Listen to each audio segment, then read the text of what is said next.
Bersogintzaren proiektzio soziala, Bersozale elkartearen lehentasunetako bat izan da, hasiera-hasieratik. Sortu berretan telebista programa bat jarri zen martxan, 21. mende hasieran bersoa interneten zabilen, eta zabalkundea ahalegin hau ez da azken 40 urteetako lehentasuna bakarrik, ikerketak erakutsi dute, azken 150 urteetan garaian garaiko bersolaritza eragilek asko priorizatu dutela bersogintzaren eta bersolaritzaren proiektzio sozial hori. Bersolaritzaren zabalkundea ez da ez neutroa eta ez berezkoa, eta bersolaritzaren historian auspotu eta isildu denaren arteko desoreka horrek garbi xamar erakusten digu horri.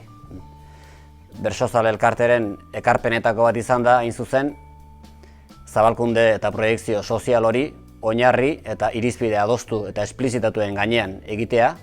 eta horri eskerrak azkeneko urteetan eta gaur egunean 100 bertso ekitalditik gora zabaltzen da, 200 bersolaritik gora zabaltzen dira gure plazatan, hainbat gai lantzen dira urtean zehar, eta bersolaritzaren aniztasun hori, hasi plazetatik, txapelketatik, gazte sariketak, taldetako sariketak, formatu eta izaera desberdinetako sorkuntza bereziak, bersoa eta flamenkoa, aniztasun guzti hori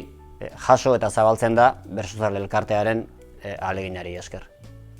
Bersolaritzaren zabalkundeaz ari gerala, ezin ahaztu noski, teknologiak duen garrantzia, eta azken urteetan hor Bersozale elkarteak egin duen bidea,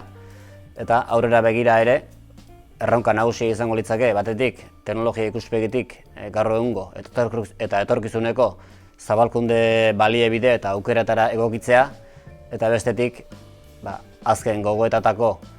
irizpide eta zabalkunde oinarri horien gainean eguneroko ariketa egiten saiatzea.